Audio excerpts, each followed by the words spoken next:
The morning Alexandra Montgomery learned of her fate, rain lashed against the windows of Montgomery Hall with such ferocity it seemed the heavens themselves protested what was to come. She stood in her father's study, still wearing her riding habit, mud-splattered and improper, having been summoned directly from the stables.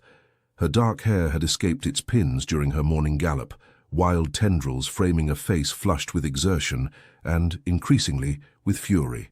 Charles Montgomery, the Marquis of Ashford, sat behind his mahogany desk like a judge preparing to deliver sentence. His expression was granite, unmoved by the storm building in his daughter's eyes, a storm he had witnessed countless times over her 22 years. "You cannot be serious," Alexandra said, her voice low and dangerous. "I am perfectly serious." Her father's tone brooked no argument. "The contracts have been drawn, the settlement agreed upon. You will marry Frederick Hawthorne, the Duke of Blackmore, 3 weeks hence." "The Duke of Blackmore?" Alexandra's voice rose, incredulity giving way to outrage. "That man is a beast. The whole of London whispers about him, how he shut himself away after his wife died, how he speaks to no one, how his very gaze can freeze a person where they stand. Precisely why this match is so advantageous." Her father rose from his chair, moving to the window to observe the rain. "The Duke requires a wife. We require his wealth and influence. It is a perfectly reasonable arrangement." "Reasonable?" Alexandra felt her hands curling into fists at her sides. "You speak of me as though I were a broodmare to be sold at Tattersall's." "Do not be dramatic, Alexandra. This is how our world functions. Your mother and I were matched by our parents, and we have enjoyed a perfectly adequate marriage." Adequate. The word tasted bitter on her tongue. How wonderfully romantic. Her father turned, his eyes hard. "You are 22 years old. You have refused every suitable gentleman who has shown interest. Lord Pemberton, the Earl of Essex, even Sir Thomas Wainwright, who was genuinely fond of you. Lord Pemberton is a pompous boor who speaks only of his hunting dogs. The Earl of Essex has the wit of a fence-post. And Sir Thomas," Alexandra paused, her voice dripping with disdain, "believed a woman's sole purpose was to ornament a man's drawing-room and produce heirs with maximum efficiency and minimum conversation." "And what, pray tell, do you believe a woman's purpose to be?" The question hung in the air between them like a challenge. "I believe," Alexandra said slowly, deliberately, "that a woman should have some say in her own destiny. That she should be more than property exchanged between men for profit." Her father's jaw tightened. "Those are dangerous thoughts, daughter, the kind of thoughts that lead to spinsterhood and scandal. Is that what you wish? To become a cautionary tale whispered about in drawing-rooms? Poor Alexandra Montgomery, too wild and opinionated to secure a husband? Better that than to be sold like cattle to a man known throughout England as the Beast of Blackmore." "Enough!" Her father's palm struck the desk with such force that the inkwell rattled. "You will cease this hysterical display immediately. The Duke of Blackmore is one of the wealthiest and most powerful men in England. His bloodline is impeccable, his estates vast. Any woman in the kingdom would consider herself fortunate to receive such an offer. Then let one of those women have him. The Duke has chosen you, and I have accepted on your behalf. The matter is settled." Alexandra stared at her father as though seeing him clearly for the first time. This man who claimed to act in her best interest while selling her future to a stranger. "You speak of this as though I have no choice. You do not." His voice was final, absolute. "I am your father and your guardian. By law, by tradition, and by every custom of decent society, this decision is mine to make. And my wishes? My feelings? Do they count for nothing?" "Your wishes," her father said coldly, "have been indulged far too long already. Your mother exhausted herself trying to mold you into something resembling a proper young lady. Every torn dress, every scraped knee, every mortifying display of unladylike behavior, she bore it all with patience I can only marvel at. But that patience has reached its limit. You will marry the Duke of Blackmore, Alexandra. You will become his Duchess. And you will finally learn what it means to be a woman of quality in this society." The words struck her like physical blows. Alexandra felt her throat tighten, felt the hot sting of tears she refused to shed in front of this man who had just crushed every dream she had never quite dared to speak aloud. "I will not do it," she whispered. "You will, or I shall cut you off entirely. No inheritance, no home, no support of any kind. You will have nothing. Is that what you prefer? To be cast out with no means, no protection, no future whatsoever? Alexandra's breath came in short, sharp gasps. The walls of the study seemed to close in around her, the Persian carpet beneath her feet suddenly unstable, as the deck of a ship in a storm. You would truly do that? She asked, though she already knew the answer. You would cast me out, your own daughter, for refusing to marry a man I have never even met? I would do what is necessary to ensure you do not destroy yourself through sheer stubborn foolishness. Her father returned to his desk, sitting down with an air of weary finality. You have 3 weeks to reconcile yourself to your new circumstances. I suggest you use that time to adjust your expectations and your attitude. The Duke of Blackmore is not a man who tolerates disobedience. How perfectly splendid, Alexandra said, her voice shaking with suppressed rage. A tyrant for a husband, just what every woman dreams of. That will be quite enough. You are dismissed. Alexandra did not move. She stood there staring at her father, memorizing his face, this man who valued wealth and position above his own child's happiness. Then, without another word, she turned on her heel and strode from the study, her spine rigid, her head high. She would not give him the satisfaction of seeing her break. Not yet.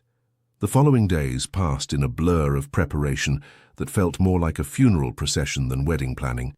Alexandra's mother, Lady Catherine Montgomery, fluttered about with swatches of fabric and sample invitations, her voice a constant stream of anxiety about seating arrangements and menu selections, and whether the Duke preferred hothouse roses or peonies.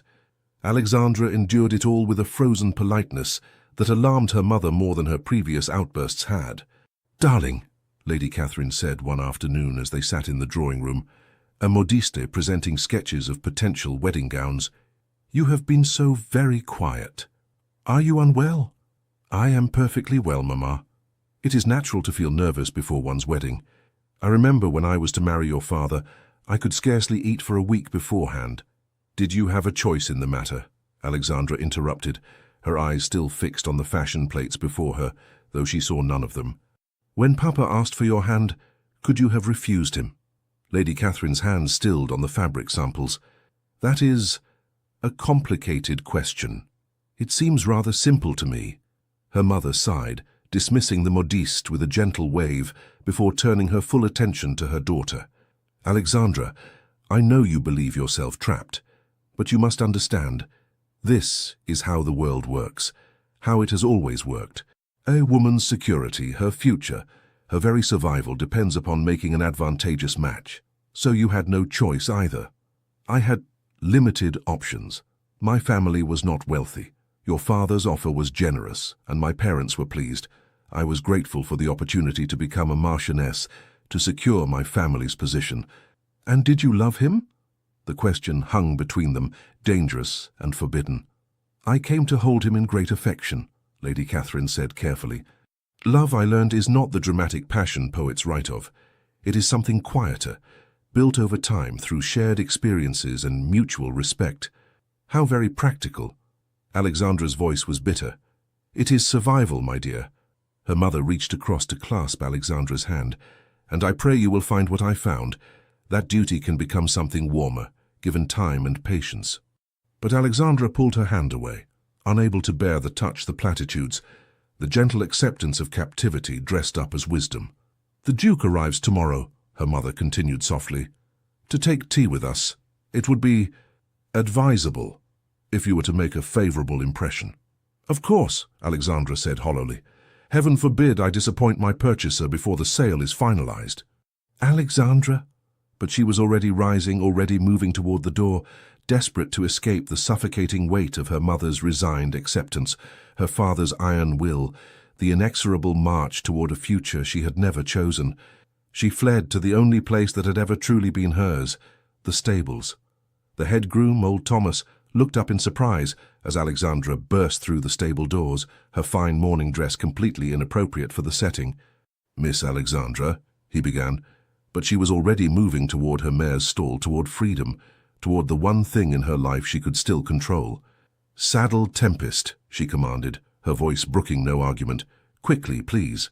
"But miss, you haven't a riding habit." "I do not care. Saddle her, now." Something in her voice must have conveyed the desperation she felt, because Thomas nodded and moved to comply. Within minutes, Alexandra was mounted, her day dress tucked up scandalously, her hair already coming loose from its pins. She kicked Tempest into a gallop before they had even fully cleared the stable yard. The countryside flew past in a blur of green and grey. The wind tore at her hair, her dress, her very skin, but she welcomed it. Out here, racing across fields with no destination in mind, she could almost pretend she was free, that tomorrow was not coming, that in 3 weeks she would not become the property of a man known throughout England as the Beast. Tempest's hooves thundered across the ground, and Alexandra leaned low over her neck, urging her faster, faster, as though speed alone could carry her away from her fate. But eventually, even the swiftest horse must tire. Even the most desperate flight must end. Alexandra finally pulled Tempest to a halt atop a hill overlooking her father's estate. Below, Montgomery Hall spread out in all its elegant glory, beautiful, proper, and utterly suffocating. Somewhere in that house, her wedding dress was being sewn. Invitations were being addressed. A future was being carefully constructed without any input from its principal participant. And tomorrow she would meet the man who had purchased her, Frederick Hawthorne, the Duke of Blackmore, the Beast who waited to claim his unwilling bride. Alexandra closed her eyes against the tears that finally mercifully came. The wind carried them away, along with any illusions she had harbored about controlling her own destiny. Tomorrow, everything would change. Tonight, she would grieve for the life she would never have. The Duke of Blackmore arrived precisely at 3 o'clock as promised. Alexandra watched from her bedroom window as the impressive black carriage, bearing the Blackmore coat of arms in gold leaf, rolled up the curved drive of Montgomery Hall. Even the conveyance seemed ominous, she thought bitterly, all dark elegance and restrained power. A footman rushed to open the carriage door, and Alexandra held her breath as a tall figure emerged. Frederick Hawthorne was not what she had expected. The rumours had painted him as some Gothic horror, a monster in human form. But the man who stood before Montgomery Hall, adjusting his gloves with precise movements, was handsome, devastatingly so, in a cold, severe way that made Alexandra's breath catch despite herself. He was tall, well over 6 feet, with broad shoulders that filled his impeccably tailored coat. His hair was dark as midnight, swept back from a face all sharp angles and aristocratic features. Even from this distance, she could see the hard set of his jaw, the rigid line of his spine. He moved like a man accustomed to absolute command, every gesture controlled and deliberate. "He looks rather like a Greek statue," her mother observed from the doorway, making Alexandra jump. "Cold and perfect and utterly unyielding." "A statue would be preferable," Alexandra muttered. "At least it would not expect conversation." "Alexandra," her mother's voice held a warning. "You promised you would be civil." "I promised I would be present." Civility was never guaranteed. Lady Catherine sighed deeply. "Please, darling, for your own sake, if not for mine, just try to make this easier on yourself." Before Alexandra could respond, a knock sounded at the door. A maid appeared, curtsying. "Begging your pardon, my lady, miss, but the Marquis requests your presence in the drawing-room. The Duke has arrived." "We shall be down directly," Lady Catherine said, then turned to her daughter with something close to desperation in her eyes. "Please, Alexandra, do not make this worse than it already is." Alexandra looked at herself in the mirror, at the pale pink dress her mother had insisted upon, at her hair arranged in careful ringlets, at the picture of docile femininity she presented. She barely recognized herself. "Very well," she said quietly. "Let us go meet my purchaser." The drawing-room had been prepared as though for royalty. Fresh flowers adorned every surface. The best china had been brought out. Cakes and sandwiches arranged on silver trays. All this pageantry, Alexandra thought, for a man who has already paid for his prize. Her father stood near the fireplace, engaging the Duke in conversation about hunting, it sounded like. How perfectly ordinary, how wonderfully banal, as though they were not discussing the disposal of a human being, as though she were a horse or a painting. "Ah, there you are," the Marquis said, as Alexandra and her mother entered. "Your Grace, may I present my wife, Lady Catherine, and my daughter, Miss Alexandra Montgomery?" The Duke turned, and Alexandra forgot how to breathe. Up close, Frederick Hawthorne was even more imposing than he had appeared from her window, but it was his eyes that truly unsettled her. Grey as a winter storm and just as cold, they swept over her with the assessing gaze of a man examining livestock at market. She felt her spine stiffen, her chin lift in instinctive defiance. "Miss Montgomery." His voice was deep, cultured and utterly devoid of warmth. He bowed with perfect propriety. "I am pleased to make your acquaintance." Liar, she thought. "You care nothing for me beyond what I represent. A womb to bear your heirs, a hostess for your estate, a decoration to prove you have fulfilled society's expectations." But aloud, she said only, "Your Grace," and executed a curtsy that was technically correct, but lacked any warmth. His eyes narrowed slightly, the only indication he had registered her coldness. "Please do sit," Lady Catherine said, with forced cheerfulness, gesturing to the arrangement of furniture. "I shall ring for tea." The next 30 minutes were a special kind of torture. Her parents made polite conversation. The Duke responded with equal politeness, and Alexandra sat in frozen silence, her tea growing cold in her cup, watching this farce unfold. "Miss Montgomery has been looking forward to this visit," her father lied smoothly. "Haven't you, my dear?" With bated breath, Alexandra said, her tone so dry it could have started fires. The Duke's attention shifted fully to her for the first time. "You do not seem pleased with this arrangement." The bluntness startled her. She had expected continued pretense, not this direct confrontation. "Would you be pleased, Your Grace, if you were being sold into matrimony with a complete stranger?" "Alexandra!" her mother gasped. But the Duke held up one hand, his eyes never leaving Alexandra's face. "A fair question." He leaned back in his chair with the easy confidence of a man who had never doubted his own power. "However, I was not aware that selling was an accurate description. Your father and I have come to a mutually beneficial arrangement." "How lovely for you both. How wonderful that you had any say in the matter at all." "That is quite enough," her father said sharply. "You will apologize to His Grace immediately." "Will I?" Alexandra turned to her father, something reckless building in her chest. "And if I refuse? Will you threaten to cut me off again?" "Oh, but wait. You need not bother. I am already sold, are I not? The contract's drawn, the settlements agreed upon. What more can you possibly take from me?" The silence that followed was deafening. Lady Catherine looked as though she might faint. The Marquis had gone an alarming shade of red. And the Duke was watching her with something that might have been interest had his expression not been carved from ice. "Perhaps," he said quietly, "Miss Montgomery and I might take a turn about the gardens, alone." "I hardly think that would be appropriate," Lady Catherine protested weakly. "We are to be married in less than 3 weeks," the Duke said, his tone making it clear this was not a request. "I believe propriety can be stretched to allow a brief, chaperoned walk. Your maid can follow at a discreet distance." It was not a question. Alexandra recognized the voice of a man accustomed to absolute obedience. "Very well," her father said through clenched teeth. "Alexandra, you will accompany His Grace. And you will endeavor to behave with some measure of the decorum expected of your station."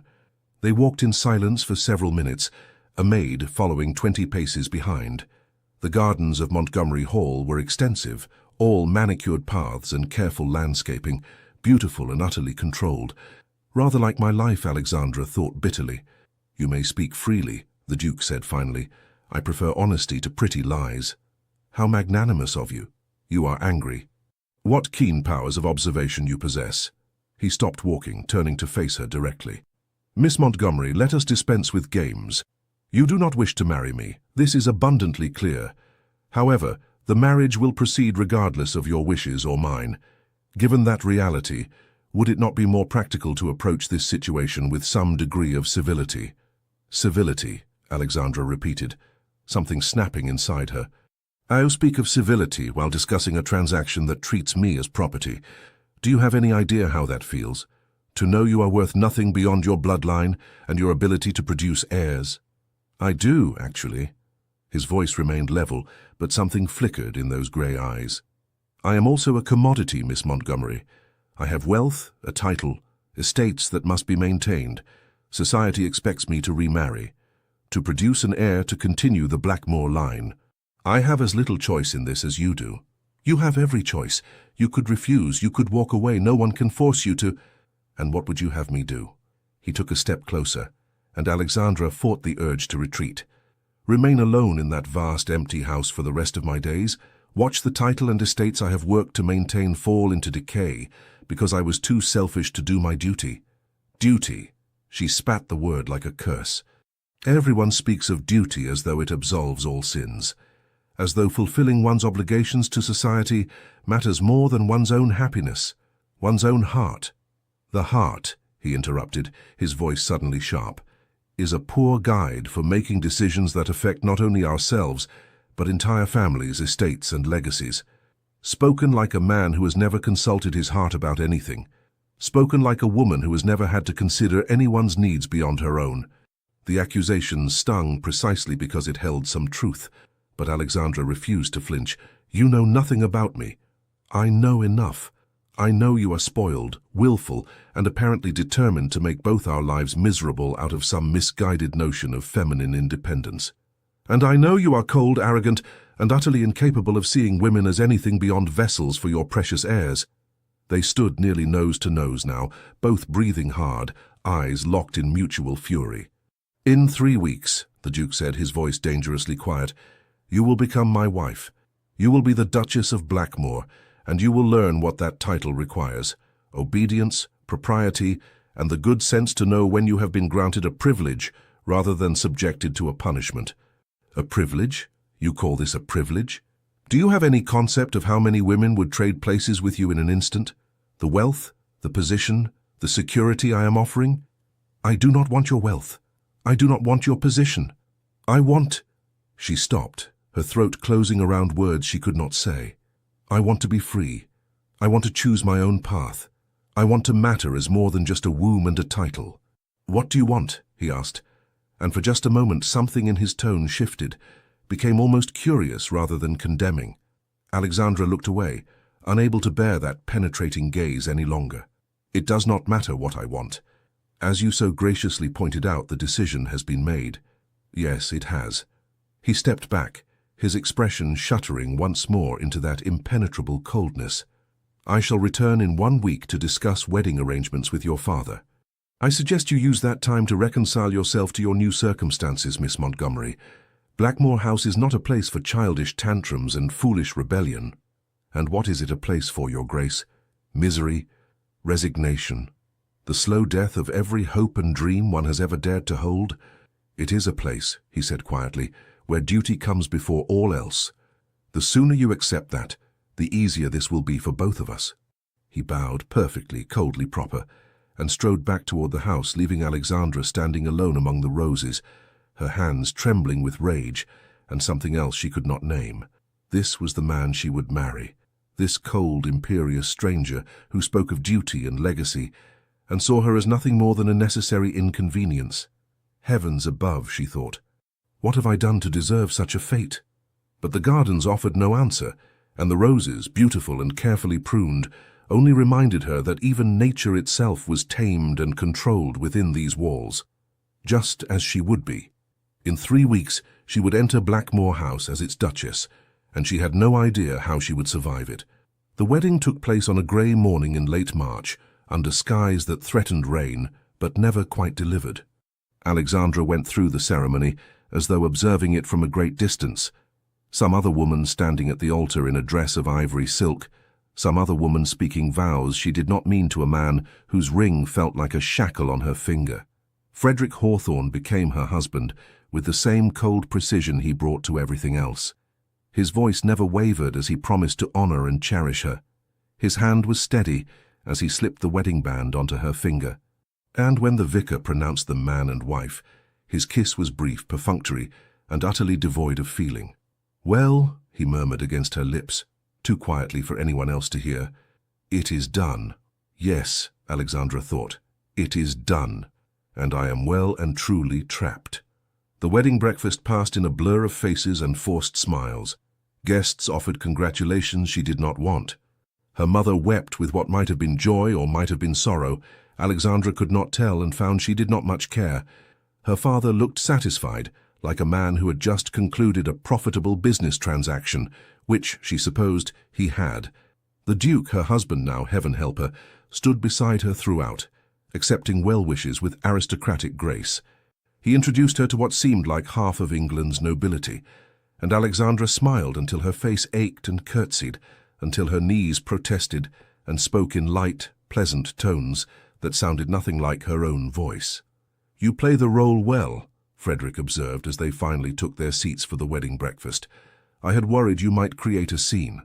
Would that have been preferable, Your Grace?" She reached for her wine-glass, needing something, anything, to occupy her hands. "Would you have preferred I wept and wailed and threw myself on the floor in protest?" "I would have preferred honesty, but I shall settle for civility in public, and we may be as honest as we like in private." "How generous!" His jaw tightened, the only sign her barbs were landing. "We leave for Blackmore House within the hour. I trust you are prepared.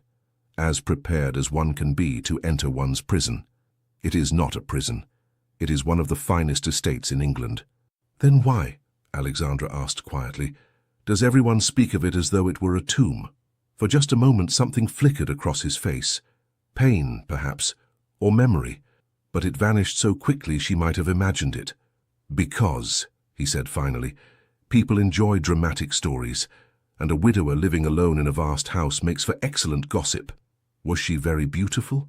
Your first wife?" The question surprised them both. Alexandra had not meant to ask, had not wanted to know. But now that the words were out, she found herself genuinely curious about the woman who had held this position before her. "Yes," Frederick said, his voice carefully neutral. "Catherine was considered a great beauty. And did you love her?" "That," he said, rising abruptly, "is not a topic I care to discuss, particularly not at our wedding breakfast." He offered his hand. "Come, the carriages are ready." Alexandra accepted his hand, because she had no choice, allowing him to lead her from the dining room, through corridors full of guests who smiled and whispered, out to where the Blackmore carriage waited, the same ominous black conveyance that had delivered him to Montgomery Hall 3 weeks ago. Her mother embraced her at the carriage door, whispering fierce instructions about duty and patience and making the best of one's circumstances. Her father kissed her forehead with something that might have been affection or might have been relief. And then she was inside the carriage, watching Montgomery Hall, the only home she had ever known, grow smaller and smaller through the window until it vanished entirely. She was alone with her husband, her stranger, her captor. They travelled in silence for nearly an hour before Frederick spoke. Blackmore House is approximately 2 hours from London. The estate encompasses over 10,000 acres. There are tenant farms, villages, extensive grounds. You will find it substantial. How lovely. Alexandra continued staring out the window at countryside that seemed to grow more desolate with each passing mile. As Duchess, you will have certain responsibilities. The household staff will require direction. There are social obligations, charitable works expected of your position. I am well aware of what is expected of a Duchess, Your Grace. Frederick. She turned to look at him, startled. What? My name is Frederick. You are my wife. You may use it. Would you prefer I did? He considered this with the same serious attention he seemed to apply to everything. I would prefer we not spend the next 40 years addressing each other with such formality.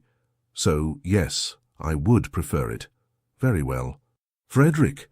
The name felt strange on her tongue, too intimate for this stranger beside her. And you may call me Alexandra, I suppose. Since you own me now, you might as well use my Christian name. I do not own you. Do you not? The law says otherwise. Upon marriage, I became your property in every way that matters. My money, my possessions, even my own body, all legally yours now. That is not how I view our arrangement. How convenient for you that you may choose how to view a situation that benefits you entirely. Frederick's hands tightened on his knees. You are determined to be miserable. I am determined to be honest. You said you preferred it, did you not? I said I preferred it to pretty lies. I'm beginning to reconsider that position. Despite herself, Alexandra felt her lips twitch with something that might have been amusement had the situation been less dire. Truth is uncomfortable, is it not? So much easier to pretend we are both delighted with this arrangement. I never claimed to be delighted. Yet you pursued it nonetheless. Because it was necessary, Because I have responsibilities that extend beyond my own personal preferences. He shifted in his seat, turning to face her more fully. Did it ever occur to you that I might not have wanted to marry again? That I might have been perfectly content to remain alone? Then why did you not? Because being a duke is not about what I want. It is about duty, legacy, responsibility to hundreds of people who depend on the Blackmore estates for their livelihoods. It is about producing an heir, Alexandra finished bitterly. Yes, you have made that abundantly clear. Heaven forbid the precious Blackmore line should end with you. It is not vanity, is it not? This obsession with legacy, with carrying on one's name as though it matters beyond the next generation? It matters to the people whose homes and livelihoods depend on the estate's continued stability. It matters to... He stopped abruptly, jaw clenched, clearly fighting for control. This conversation is pointless. You have already decided I am a villain. Nothing I say will convince you otherwise. Alexandra turned back to the window, hating that he was partly right. She had built him up in her mind as a monster, because it was easier to rage against a monster than to acknowledge that he might simply be a man trapped by circumstances as surely as she was. But she was not ready to soften toward him. Not yet. Perhaps not ever. They completed the journey in silence. Blackmore House rose from the landscape like something from a Gothic novel, all dark stone and imposing towers, surrounded by grounds that seemed to stretch endlessly in every direction. Ancient trees lined the drive, their branches reaching toward each other overhead like grasping fingers. Even the sky seemed darker here, the clouds heavier. Good heavens, Alexandra breathed, genuine shock breaking through her carefully maintained hostility. It is enormous. Yes. Frederick's voice held neither pride nor apology. Simple statement of fact. The main house contains over 200 rooms. There are also the east and west wings, though we keep those closed most of the year. 200 rooms. She could not fathom it. For one person? For two now. He glanced at her. You need not sound so horrified. We shall likely spend most of our time in the family wing, which contains a mere 30 rooms or so. A mere 30. How wonderfully intimate. The carriage drew to a halt before the main entrance, where what seemed like an entire regiment of servants had assembled, all in perfect formation, all watching their new mistress with undisguised curiosity. Frederick descended first, then turned to offer his hand to Alexandra. She took it because she must, stepping down onto gravel that crunched beneath her slippers, feeling the weight of dozens of eyes upon her. Your Grace. An elderly man, the butler presumably, stepped forward with a deep bow. May I be the first to welcome you to Blackmore House. I am Dawson. I have served the Blackmore family for 43 years, and I am at your complete disposal. Thank you, Dawson. Alexandra managed what she hoped was a gracious smile, though inside she felt like running. Running far and fast, back to anything familiar, anywhere that did not feel quite so much like entering a beautiful tomb. Mrs. Blackwood will show you to your chambers, Frederick said, indicating a stern-looking woman in housekeeper's black. You may wish to rest before dinner. The journey can be taxing. Where will you be? Alexandra asked, then immediately regretted showing any interest in his whereabouts. I have estate business requiring attention. I shall see you at dinner, 8 o'clock. Do not be late. It was not a request. Alexandra watched him stride away, already issuing orders to a man who must have been his steward, already absorbed in matters that had nothing to do with her. This way, Your Grace, Mrs. Blackwood said, her voice not unkind but not warm either, reserved, watchful. If you will follow me. The Duchess's chambers were, like everything else in this house, enormous and intimidating. The bedroom alone was larger than the entire parlour at Montgomery Hall. A massive four-poster bed dominated the space, its curtains a deep emerald green that matched the wallpaper. Heavy furniture, a wardrobe, a dressing table, several chairs, filled the room without making it feel cramped. French doors opened onto a private balcony overlooking grounds that seemed to stretch to the horizon. Your dressing room is through there, Mrs. Blackwood indicated a door to the left. Your private sitting room through there. The Duke's chambers are next door, Alexandra guessed, spotting the connecting door. Yes, Your Grace, though the door remains locked unless... The housekeeper trailed off delicately. Unless he wishes to exercise his marital rights, Alexandra finished flatly. Mrs. Blackwood's expression remained neutral, Quite so, Your Grace. Your trunks will arrive within the hour. A maid will be assigned to help you dress for dinner. Is there anything you require immediately? Yes, Alexandra wanted to scream. I require my freedom. I require a time machine to prevent this disaster.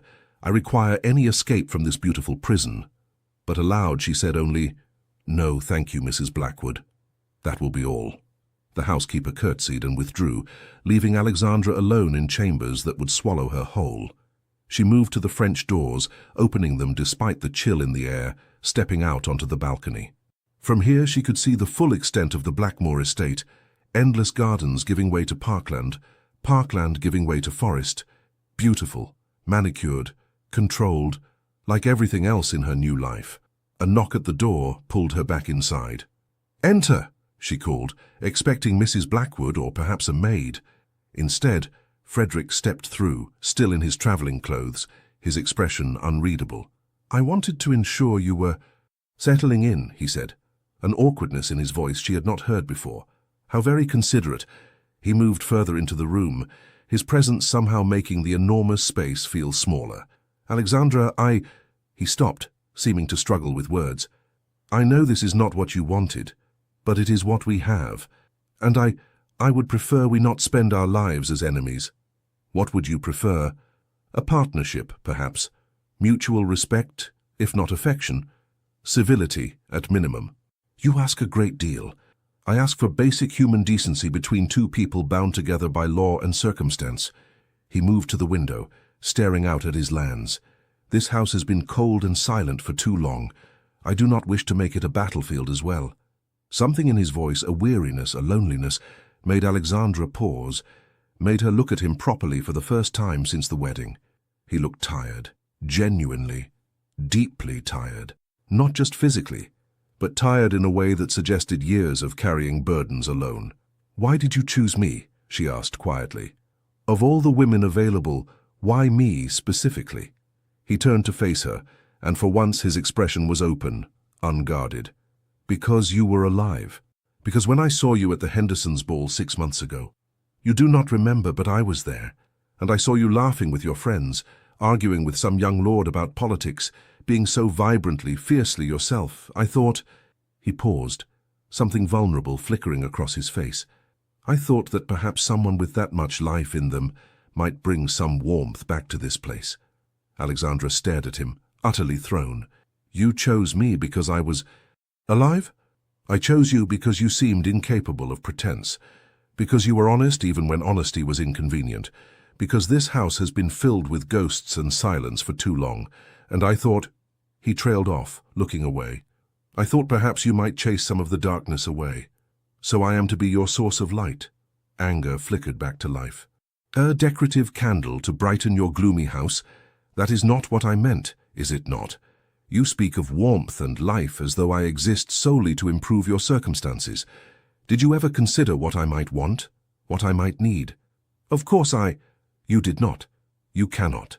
Because to you I am not a person with my own dreams and desires. I am a solution to your problem, a means to an end." She felt tears threaten and forced them back through sheer will. "I will not be your light, Frederick. I will not chase away your darkness. I am not responsible for your happiness or the warmth of this God-forsaken house." "I never said you were—" "Then what are you saying?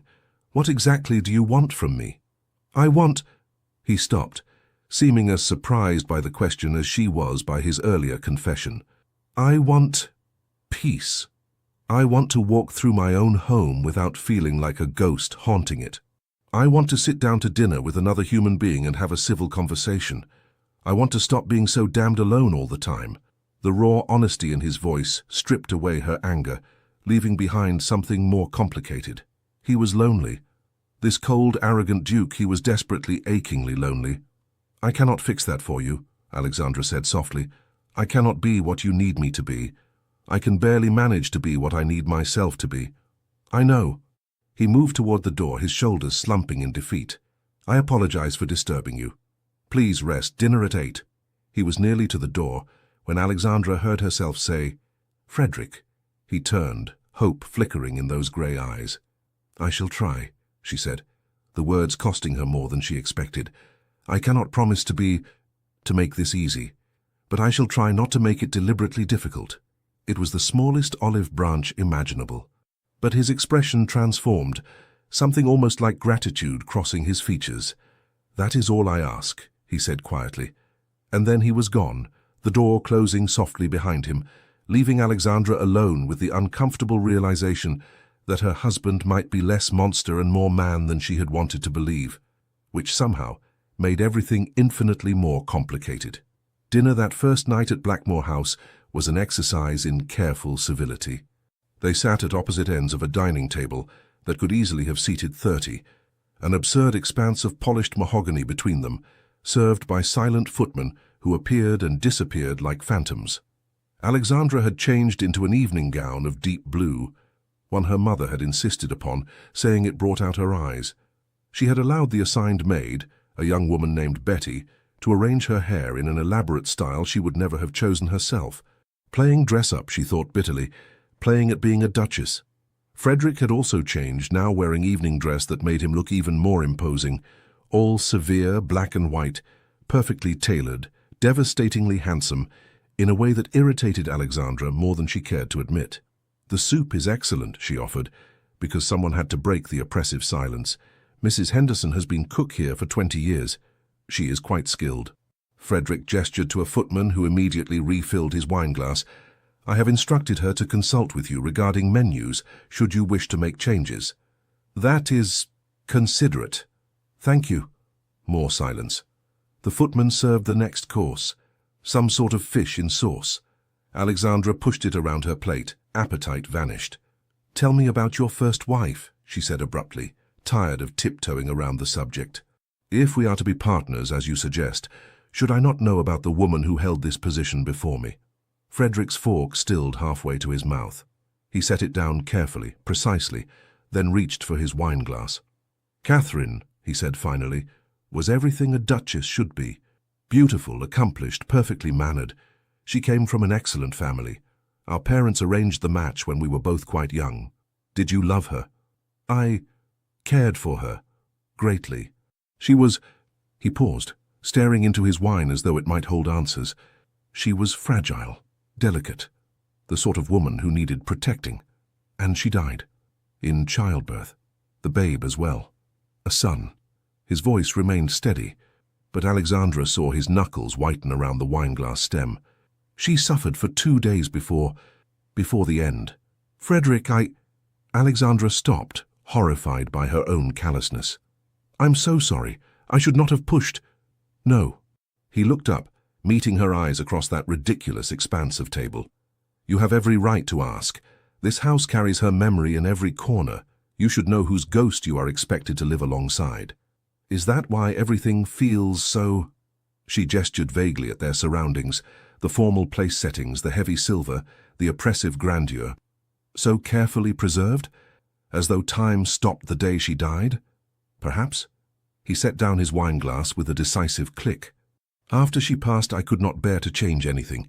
It felt like erasing her somehow, like admitting she had truly gone. But she has gone, Frederick. And you—" Alexandra chose her words carefully. "You are still here, still living. This house should reflect that. Are you suggesting I have been dwelling in the past? I am suggesting that perhaps we are both prisoners here, me of circumstance, you of memory." Something shifted in his expression, surprised perhaps that she would extend that sort of understanding. Before he could respond, thunder rumbled outside, loud enough to rattle the windows. Within moments, rain began pelting the glass in sheets. "The storm has finally arrived," Frederick observed, rising from his chair. "I should check that the groundskeepers secured the garden furniture. If you will excuse me, I shall come with you." He turned, surprise clear on his face. "That is not necessary. The rain is quite—" "I am not made of sugar, Frederick. I shall not melt." Alexandra was already standing, grateful for any excuse to leave this cavernous dining room. "Besides, you said you wanted partnership. Partners do not sit idly by while the other works." For a moment she thought he would argue, but instead something like respect flickered across his features. "Very well, but we shall need coats. The storm is fierce." They made their way through corridors that seemed to stretch endlessly, Frederick leading her through what must have been a servant's passage, Faster, he explained, than going through the main house. A housekeeper produced heavy coats and sturdy boots. Alexandra struggled with the unfamiliar fastenings until Frederick wordlessly knelt before her, adjusting the boots with surprising gentleness. "I am capable of managing my own footwear," she protested. "I know. But these buckles are tricky, and we are in rather a hurry." He finished with the second boot and stood, shrugging into his own coat. "Ready?" They emerged into the storm through a side door, immediately assaulted by wind and rain. Alexandra gasped as cold water struck her face, but Frederick had already grabbed her hand, pulling her toward the gardens. "This way!" he shouted over the wind. "The main fountain needs securing." They ran together through the downpour, their coats quickly soaked through. The fountain, an elaborate marble affair featuring some sort of mythological scene, stood in the center of the main garden, water overflowing its basins, the decorative figures around its base at risk of being toppled by the fierce wind. Frederick immediately set to work securing loose elements, his movements sure despite the rain. Alexandra watched for only a moment before joining him, grabbing hold of a marble dolphin that was rocking dangerously. "Careful!" Frederick called out. "That piece is heavier than it—" The dolphin shifted suddenly, its weight pulling Alexandra forward. She would have fallen directly into the overflowing fountain had Frederick not caught her, his arms coming around her waist, steadying her against him. For a moment they stood frozen, pressed together, rain streaming down their faces, his arms solid and warm around her, despite the cold. "Thank you," Alexandra gasped, acutely aware of every point where their bodies touched. "You must be more careful," he said, but there was no anger in his voice, only concern. "I was being careful. The wretched dolphin was not." Despite the circumstances, despite the cold and the storm and everything else, Frederick laughed. Actually laughed. The sound startled out of him, his face transformed by genuine amusement. And Alexandra, soaked to the skin and shivering in her husband's arms in the middle of a storm, found herself laughing too. "We are completely mad," she managed between giggles. "Standing in a deluge, wrestling with decorative sea creatures, attempting to save them from the indignity of toppling over," Frederick added, his own laughter subsiding into a grin that made him look years younger. "Yes, I believe madness is an accurate assessment." "What happened?" a voice called from the house. Several groundskeepers were emerging, clearly having just realized their duke was outside in the storm. "Nothing that cannot wait until morning," Frederick called back. Then more quietly to Alexandra, "Come before we both catch our deaths." They hurried back inside, leaving puddles in their wake. Betty and Mrs. Blackwood appeared immediately, clucking with concern, rushing them toward their respective chambers to change into dry clothing. "The Duke will want hot water brought up," Mrs. Blackwood was saying. "And you as well, Your Grace. We cannot have you falling ill on your first day." "I am quite hardy, Mrs. Blackwood," Alexandra protested, though her teeth were chattering. "I have been far wetter than this while riding." "Nevertheless, Your Grace, a hot bath would be advisable." An hour later, bathed and dressed in a warm nightgown with a wrapper over it, Alexandra sat before the fire in her private sitting room, a cup of hot tea warming her hands. She should have felt miserable. She should have been cursing this house, this marriage, this entire situation. Instead, she found herself remembering Frederick's laughter, the way his face had transformed, becoming younger, lighter, the strength of his arms around her as he kept her from falling. A knock at the connecting door startled her. "Alexandra," Frederick's voice muffled through the heavy wood. "May I? Are you decent? I am in my night clothes but properly covered. You may enter." The door opened to reveal Frederick in his dressing gown, hair still damp from his own bath, looking far more human and far less ducal than she had ever seen him. "I wanted to ensure you were well," he said, hovering awkwardly in the doorway. "That was foolish of me, dragging you out into the storm. You did not drag me, I chose to come. Still, I should not have allowed—" "Frederick," she set down her teacup, "I am not a porcelain doll who will shatter at the first sign of difficulty. I grew up riding in all weather, climbing trees, doing all manner of things my mother found horrifying. A bit of rain will not destroy me." He moved further into the room, drawn by the fire. Catherine would have been horrified by tonight's adventure. She would have hidden in her rooms for days, recovering from the shock of getting her slippers wet. It was not said unkindly, simply statement of fact. "I am not Catherine," Alexandra said quietly. "No." He turned to look at her, firelight dancing across his features. "You are not, and I—" He paused, seeming to search for words. "I am beginning to think that may not be a bad thing." Something warm unfurled in Alexandra's chest at those words. Something dangerous. "We laughed together tonight," she said, "in the middle of a storm, fighting with garden statuary. That was unexpected." "Yes." A small smile played at the corners of his mouth. "It was rather absurd, was it not? Completely absurd, and yet—" She trailed off, not sure how to explain what she meant. "And yet it felt good," Frederick finished for her. "To laugh. To do something ridiculous without worrying about propriety or what anyone might think. Is that not what you wanted?" Alexandra asked. "When you said this house had been too quiet, too full of ghosts? Someone to bring warmth and life? I wanted that, yes. But I did not know what that might actually mean, what it might feel like." He crossed to the chair opposite hers, sitting down with a sigh. "Alexandra, I need to be honest with you about something." "Very well. When I married Catherine, I was 19 years old. I had no idea what marriage truly required beyond the technical aspects. We were cordial, affectionate even, but we never laughed together the way you and I did tonight. We never ran through storms or argued about anything of substance. She wanted to please me and I wanted to protect her, and somehow in all of that we never quite—" He gestured helplessly. "We never quite found each other, I suppose. That sounds terribly lonely." It was, and after she died I told myself I would never marry again, that I had fulfilled my duty once, and that was sufficient. But the years passed, and the house grew quieter, and I— He looked away, jaw working. I was 34 years old and felt ancient, tired, as though I had already lived my entire life and was simply waiting for it to end. "And so you decided to marry again." "And so I decided I needed to at least try to find something more than mere existence." He met her eyes. "I am making rather a mess of this explanation." "No," Alexandra said softly. "I think I understand. You wanted a companion, not just a wife." "Yes, exactly that. But I—" He ran a hand through his hair, frustration clear. "I have no idea how to be anything other than the Duke of Blackmore.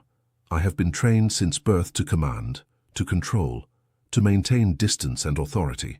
The idea of simply being a man with a woman who might become a friend as well as a wife, I do not know how to do that." The vulnerability in his admission struck Alexandra deeply. This powerful, arrogant duke, he was just a man who had never learned how to be anything else. "Perhaps," she said carefully, "we might learn together, how to be partners rather than merely duke and duchess." "You would be willing to try, even after everything?" "I remain furious about being sold like livestock," Alexandra said honestly. "I likely shall be for some time, but tonight, when we laughed together—" She paused, searching for the right words. "For just a moment I forgot to be angry, and that felt not terrible." Frederick's expression softened. "That is more than I had any right to hope for. Do not mistake me. I am not suddenly content with this arrangement. I still believe I should have had a choice, but I am beginning to think that perhaps—" She met his eyes. "Perhaps we need not be enemies. Perhaps we might find some measure of peace between us. I would like that." He stood, moving toward the connecting door. "I shall let you rest, but Alexandra—" "Yes? Thank you for tonight, for laughing with me, even though you had every reason not to." After he had gone, Alexandra sat staring into the fire for a long time, her tea growing cold, her thoughts tangled. She had not expected to like him, had not expected to see him as human rather than monster. But tonight, soaked and shivering, and absurdly happy in the middle of a storm, she had glimpsed something she had not anticipated, the possibility that this marriage might become something more than a cage. The possibility that Frederick Hawthorne might become something more than her jailer. It was a dangerous thought, but as Alexandra finally climbed into the enormous bed, pulling the heavy coverlets around her, she found herself less terrified and more curious. What might tomorrow bring? What might they become to each other given time? She fell asleep, still wondering.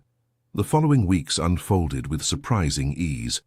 Alexandra threw herself into learning the management of Blackmore House, much to Mrs. Blackwood's obvious surprise and grudging approval.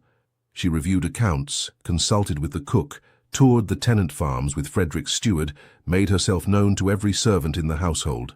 "You need not involve yourself so thoroughly," Frederick observed one morning as they breakfasted together, a habit they had fallen into, much more pleasant than dining at opposite ends of that ridiculous table. Most duchesses leave such matters entirely to the housekeeper.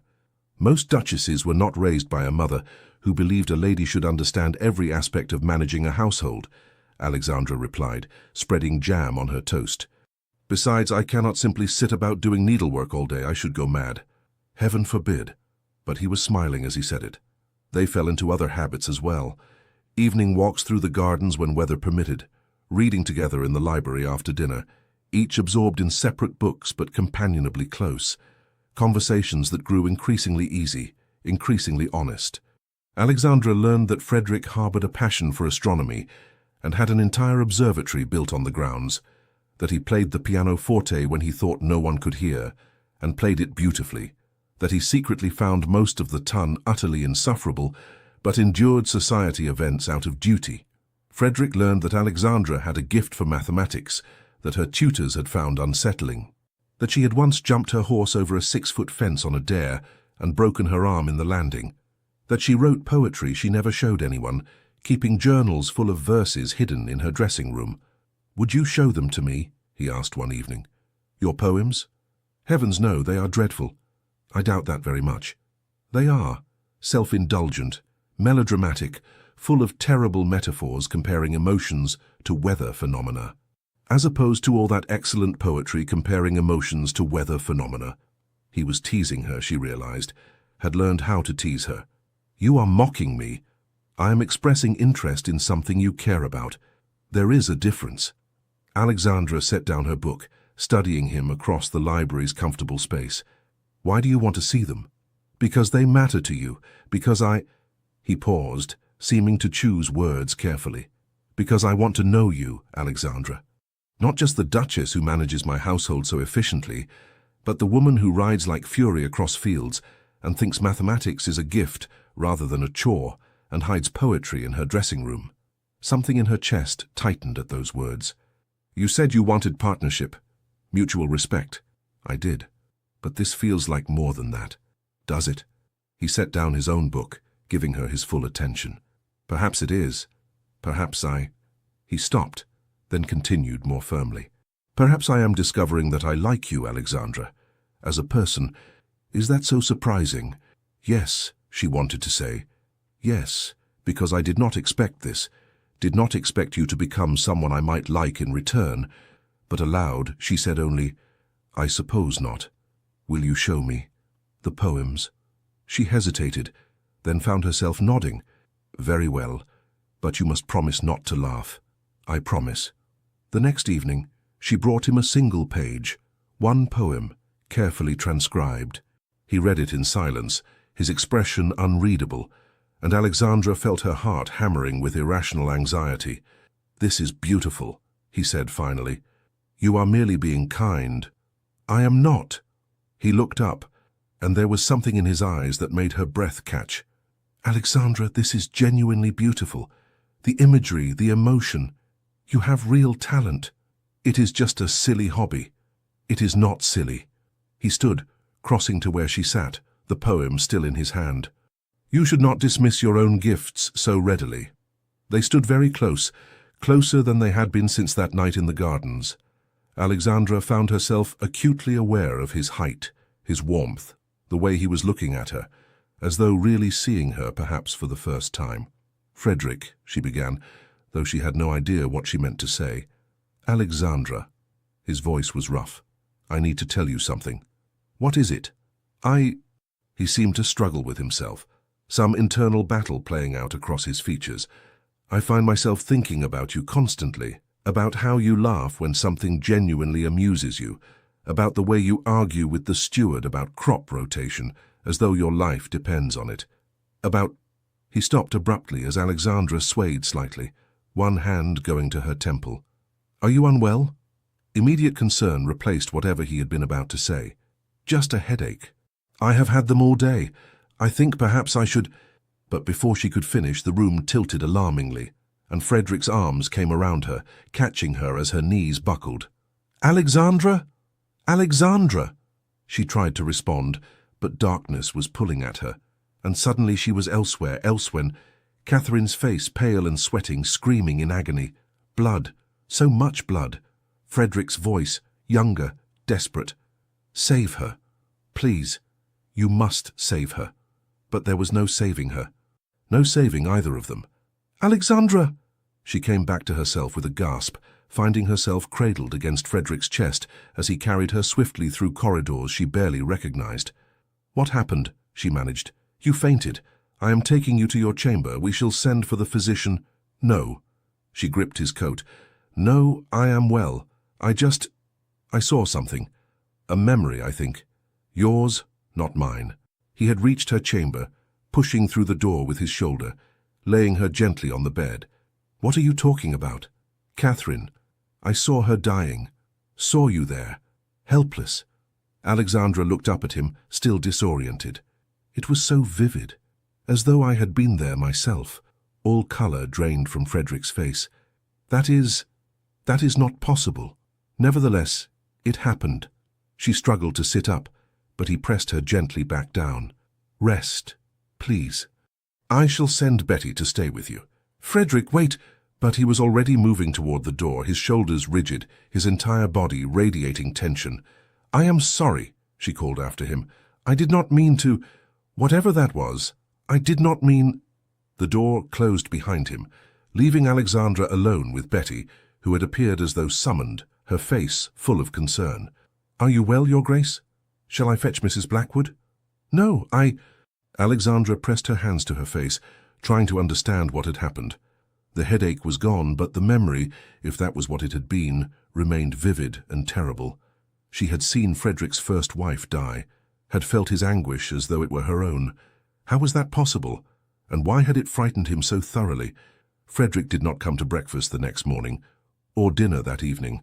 For 3 days he avoided her completely, conducting estate business and taking his meals in his study. Alexandra felt his absence like a physical ache, which was absurd. She had not wanted this marriage, had resented him for weeks. Why should she miss him now? But she did. Miss his dry observations about the more ridiculous members of society. Miss the way he listened when she spoke, as though her opinions genuinely mattered. Miss the warmth of his rare smiles. On the 4th day, she decided enough was enough. She found him in the library, surrounded by ledgers, his face drawn and tired. This is ridiculous, she announced without preamble. Whatever frightened you about what I saw, we must discuss it. There is nothing to discuss. Is there not? You have been hiding from me for 4 days. I have been attending to estate business. You have been running away like a coward. The word hung in the air between them. Frederick stood slowly, his expression dangerous. You would do well to remember to whom you are speaking. I am speaking to my husband, who promised me partnership and honesty, and has instead been hiding like a frightened child. I am not frightened. Then what are you? Alexandra moved closer, refusing to be intimidated. Because from where I stand, you look absolutely terrified. You claim to have seen my wife die, he said, his voice low and intense. To have experienced my memories as though they were your own. How am I supposed to respond to that? What am I supposed to make of impossible things? I do not know what happened. I do not understand it any better than you do, but avoiding me will not make it go away. Will it not? He turned away, gripping the edge of his desk. Alexandra, when Catherine died, I thought I would go mad from grief and guilt. I failed to protect her, failed to save her, and now you... He stopped, jaw working. Now you have seen that failure, witnessed my helplessness. How am I supposed to look at you without remembering that? By remembering that I am not Catherine, Alexandra said softly, understanding dawning. That I am not fragile or delicate or in need of your protection from the world. You fainted in my arms, once, from a bizarre vision I cannot explain. That does not make me breakable, Frederick. She was breakable, and I broke her. By being what I am, by requiring an heir, by... Stop! Alexandra crossed to him, turning him forcibly to face her. Stop blaming yourself for something you could not have prevented. Women die in childbirth. It is tragic and terrible, but it is not anyone's fault. I should have protected her from the biological realities of being female.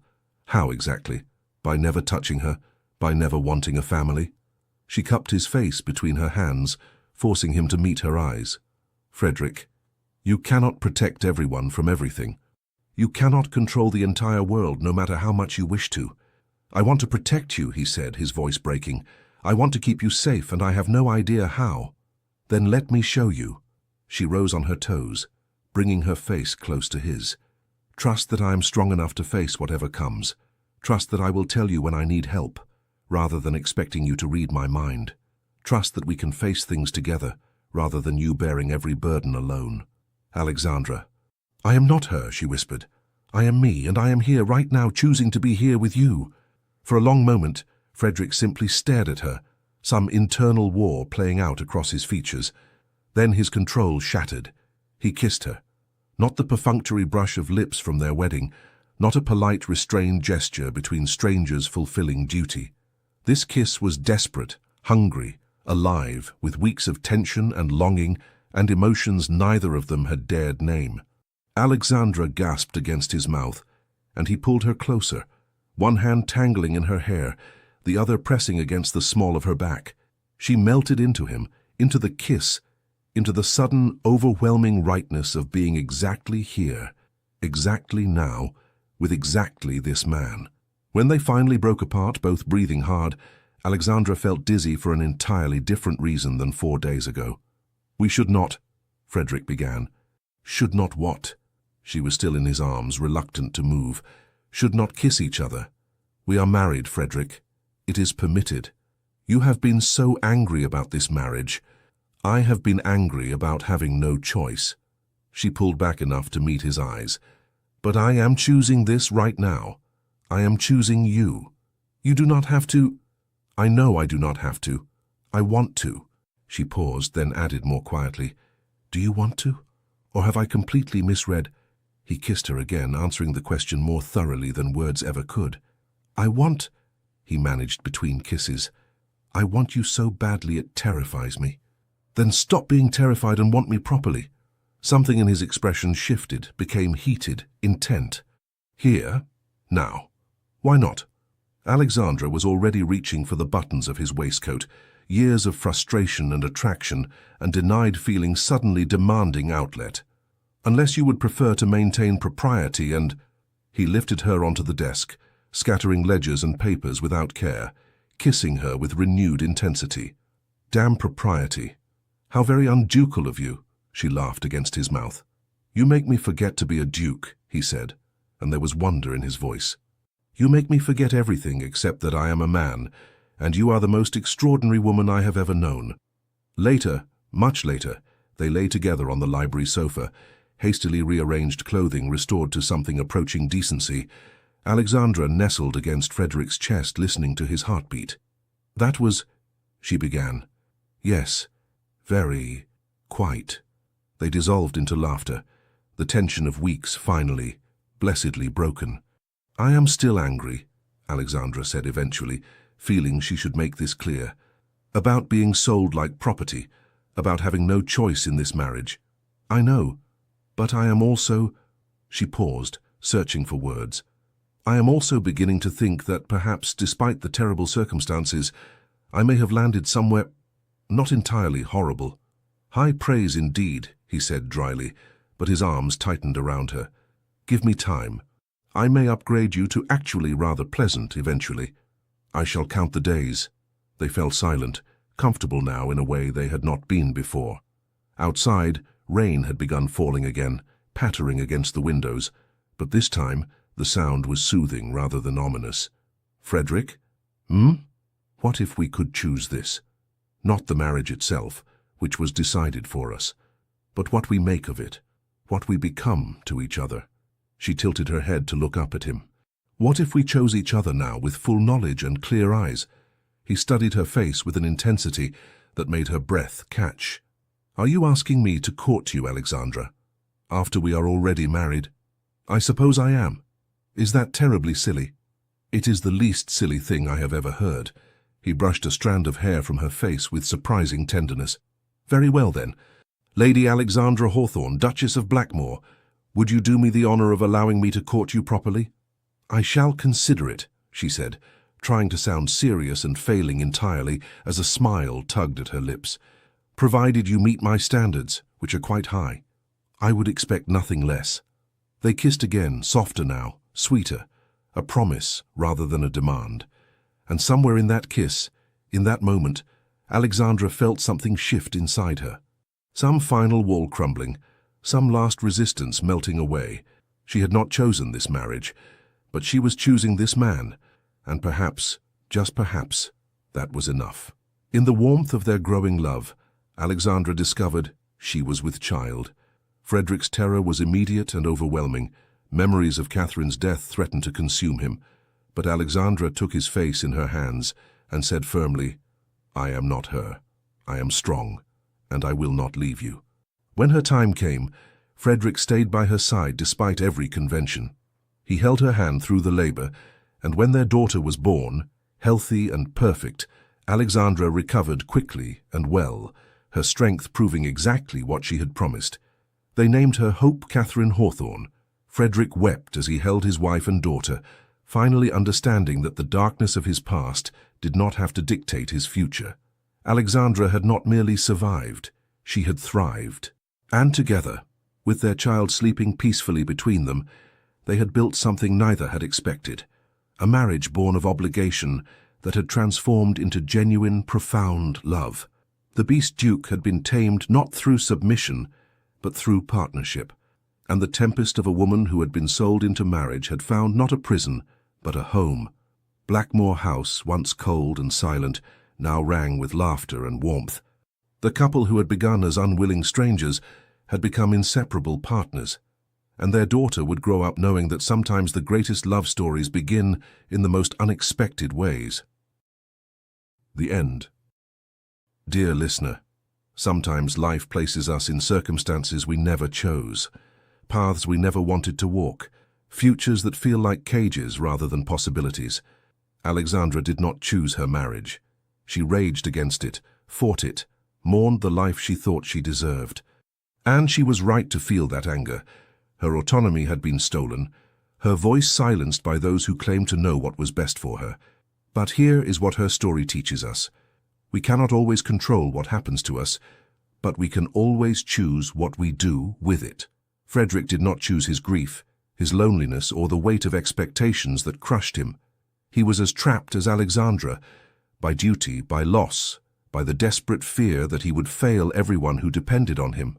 Yet both of them discovered something powerful. Even in circumstances we did not choose, we can still choose how we show up each day. They chose honesty over pretense, vulnerability over armor, partnership over isolation. And slowly, so slowly, what began as a prison became a home. If you are facing something difficult tonight, know this. You are stronger than you believe. You have survived every difficult day so far, and that alone is proof of your resilience. Like Alexandra, you may be navigating circumstances that feel unfair, overwhelming, or impossible. Like Frederick, you may be carrying grief or fear that feels too heavy to bear alone. But you are not alone. Every sunrise is another chance to choose differently, to choose hope over despair, to choose connection over isolation, to choose to believe that even the hardest chapters can lead to beautiful endings. You deserve rest tonight. You deserve peace. You deserve to lay down the weight you have been carrying and trust that tomorrow will come, and you will have the strength to meet it. Sleep deeply, knowing you are protected, you are valued, you are exactly where you need to be, even if it does not feel that way yet. Your story is not finished, and the best chapters may still be waiting to be written. With gratitude and warmth, the Legends of the Fall team. Thank you so much for staying with us until the end of this story. Your presence, your comments, and your support lift our spirits more than you know, and we are truly grateful from the bottom of our hearts. If this tale touched you in any way, please consider subscribing, liking, commenting, and sharing. Your support helps us feel inspired and motivated to continue creating stories filled with love, redemption, longing, and unforgettable twists. At the end of this video, another suggestion from our channel will appear. Click it, and let yourself be carried away by more emotional, romantic journeys like this one. Thank you for being here. The Legends of the Fall team.